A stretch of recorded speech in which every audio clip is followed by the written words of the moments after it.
Is everyone in your group a team player? Let's face it, collaboration was not fostered in most large organizations until recent years. In the software world, organizations were primarily looking for super coders, super analysts, super testers, super managers. At every level of modern organizations, teams are needed to succeed. There might be a single figurehead like the CEO who gets credit for the organization's achievements, but most successful CEOs' achievements are made possible by the teams they build for their success. Team building is actually their superpower. Cultivating a collaborative environment is not easy. It requires a commitment to deliver all the tools, training, and a culture in which collaboration is rewarded. So what can you do when you're in charge, or if you have the ability to influence whoever is? Ensure that everyone shares a common goal. Collaboration is impossible if people have competing goals. Push the value equation. Let every participant know how their contributions add value to the whole. Openly share information. Secrets, personal agendas, and lack of transparency in general inhibit collaboration. Share and value constructive feedback. Every form of feedback is valuable, whether it's positive or negative. It should, however, never be vindictive. It should be informative and target the action, not the person. Promote motivation and trust. Allow the participants to express their opinions, take responsibility, and get credit for their contributions. By the way, these steps are not only great for establishing a collaborative environment within your organization, they're also guidelines for building a collaborative team. And, full disclosure, they're also invaluable when you're facilitating a collaborative conversation. Whether in person or online, leading collaborative conversations causes a lot of people to become anxious or nervous. Well, the first few seconds of any get-together are critical. Small talk allows people to lower their guard. It helps everybody remember that we're all just people and we're all working towards a common goal. I'll often kick off the meeting with a funny recent experience. Maybe it's my lifestyle, but strange things seem to be attracted to me way too often. People are very willing to laugh at me or with me. I always, however, make sure that the joke is not going to be on them.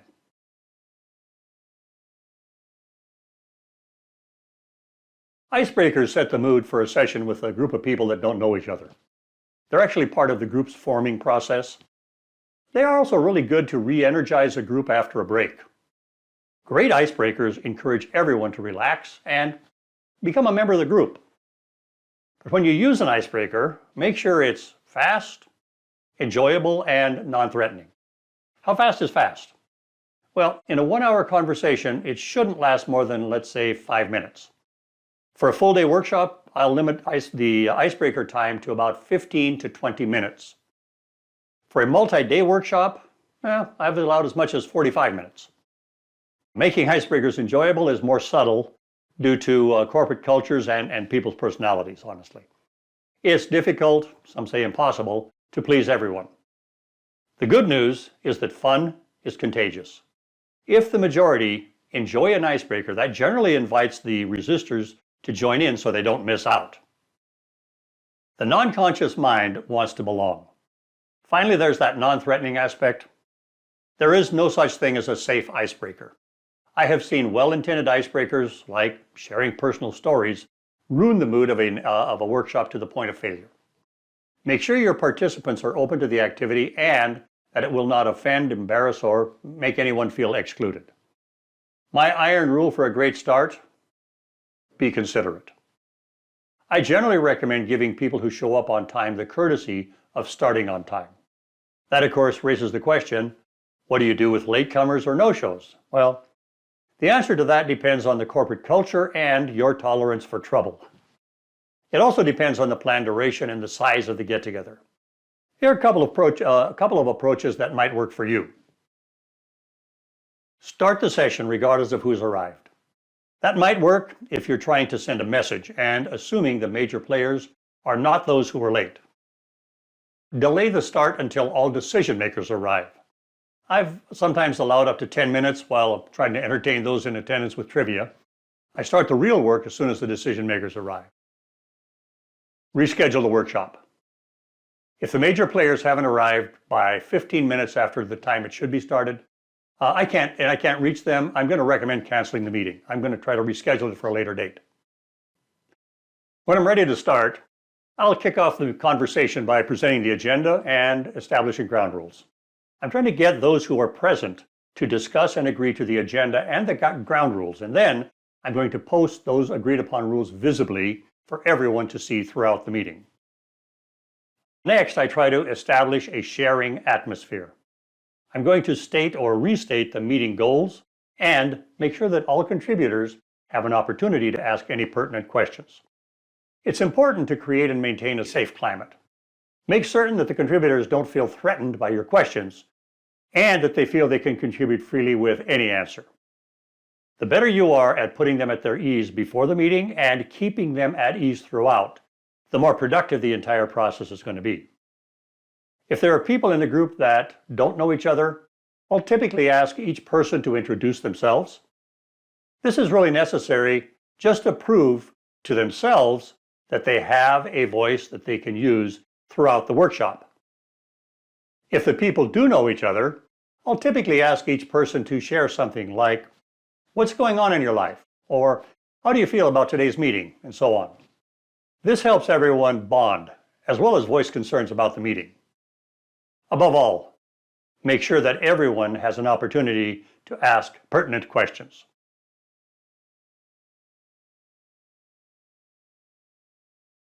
The right set of tools and techniques facilitate collaborative conversations. Which tools you use for a gathering depends entirely on the meeting's defined objectives and your organization standards. A lot of levels of detail are needed to create a comprehensive picture of a digital solution, and each level needs a different set of tools and techniques. For example, to elicit or clarify high-level business requirements early in an initiative, you need a strategic workshop. You have tools like the TOGAF framework, the Zachman framework, data models, business process diagrams. Those are all ideal for visualizing and discussing alternative business strategies. If your objective is to elicit or clarify detailed functional and non-functional requirements, user stories, feature lists, and requirement statements are kind of the standard modes for expressing those.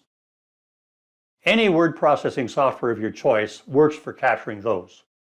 Models of diagrams like the Unified Modeling Language, the UML, activity diagrams, flowcharts, data flow diagrams, or workflow models are all great for drilling down to lower levels of detail. However, they require specialized software during the workshop.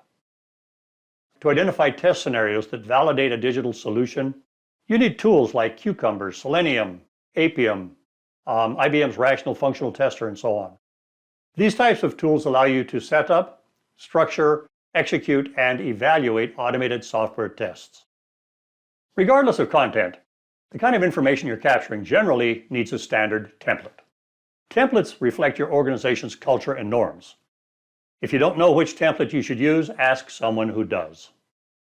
The person responsible for leading the conversation needs time to properly prepare in order to deliver quality outcomes. The person using the tools to capture the results also needs time to prepare.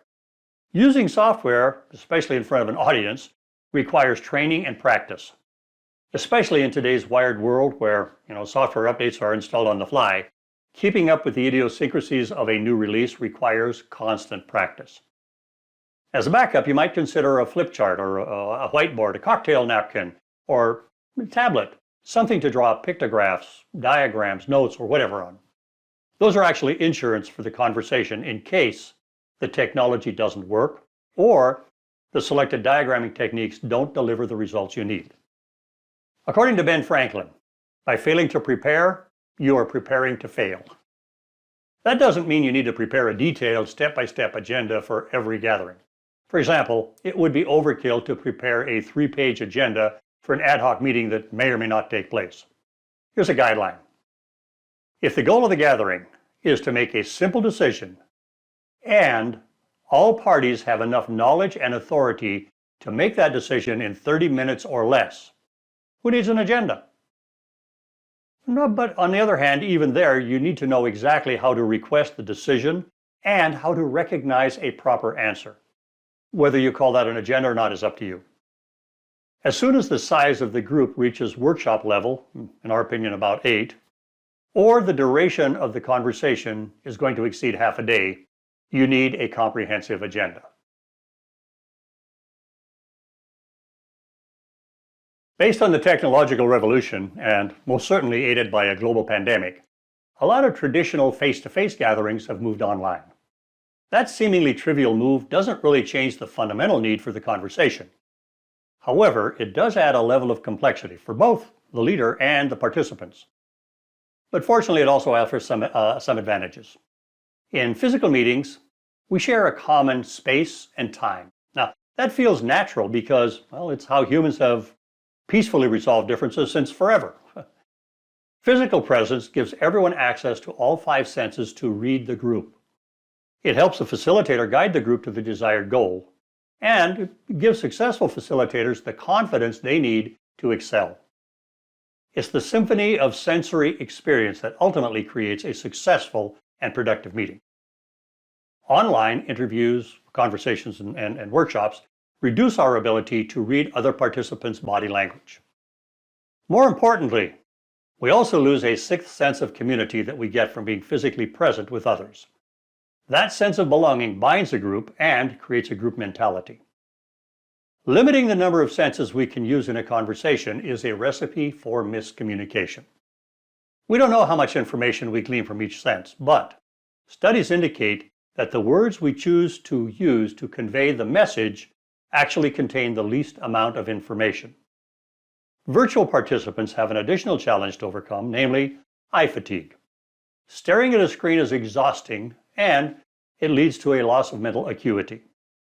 I recommend that you limit virtual meetings to an absolute maximum of 5 hours in a day. Shorter is better, by the way. And also schedule breaks about every 45 to 50 minutes in order to keep participants at peak performance. Virtual meetings, fortunately, also have many advantages. They minimize travel time and travel costs. They minimize the spreading of diseases, something that's on everyone's mind for some reason right now. The isolation of individuals also has a dampening effect on emotional outbursts because there is less of an emotional feedback loop. You even have the power in extreme situations to silence or reject disruptive participants without worrying about getting into a fight. Our ability to interact and facilitate a discussion depends heavily on the collaboration tool we use. Since my organization is tool independent, we do not recommend a specific product. We do, however, using a collaboration tool that allows document sharing, screen sharing, and obviously video capability with recording. From a communications perspective, moving from physical to virtual gatherings is far from a purely technical matter. People have had millennia of experience dealing with each other face to face and, centuries communicating in writing. The few decades that we have been connecting via telephone, video chats, etc., have not given our brain time to learn how to effectively read people's intent online.